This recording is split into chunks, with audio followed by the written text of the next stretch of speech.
We begin with the latest from the war in Ukraine. The National Police Chief announced today that criminal investigations have been opened into the killings of more than 12,000 people by Russian forces. Some have been found in mass graves with their hands tied behind their backs. For more, we turn to reporter Sergio Olmos in Kyiv. And Sergio, what more do we know about these investigations? Well, as the Russian forces have left this area, Kyiv and the Chernihiv and parts of Kharkiv, we're seeing that the investigations are following into what are alleged war crimes. Russian armed forces treated the civilian populace with absolute signs of brutality. In Bucha, there's investigators found another mass grave, 7 more civilians, 2 that appear to have been tied, handcuffed at the hands, and then shot in their knees and then executed.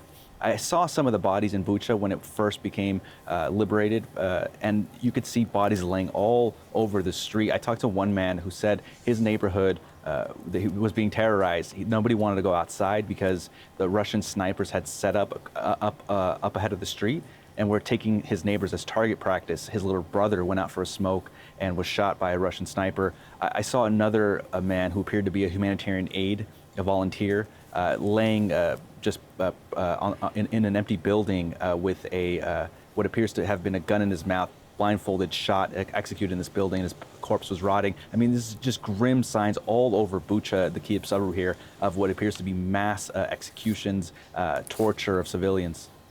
Yeah, just unbelievable. And heavy fighting continues around the eastern city of Severodonetsk. What's the latest on the situation there?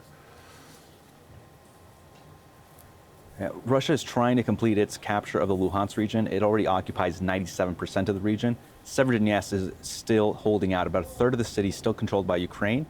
Ukraine could have fallen back to Lysychansk just across the river. It had decided to reinforce its position in Severodonetsk, even sending in the Foreign Legion to help back up its forces there. They're being outgunned. A bridge connecting Lysychansk and Severodonetsk was blown up by the Russian forces. Some of the Ukrainian fighters are holed up in an industrial plant, along with some 400 civilians that are taking shelter there. It's taking heavy shelling. It's reminiscent of what we saw in Mariupol with the Azovstal steel plant.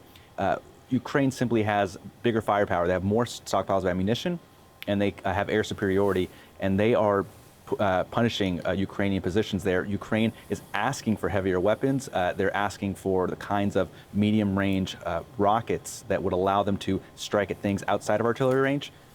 The United States and Great Britain send a handful over.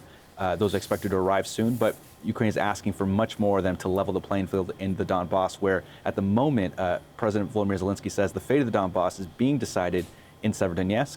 Ukraine is losing about 200 soldiers a day, according to a senior advisor of the president. 500 a day are being wounded. President Zelensky says on the Russian side, the death toll could reach 40,000 soldiers by early July. So it is an absolute war of attrition at the moment, both sides hammering each other, but Russian armed forces are outnumbering and outgunning Ukrainian soldiers in Severodonetsk. Sergio, thank you. Sergio Olmos reporting from Kyiv.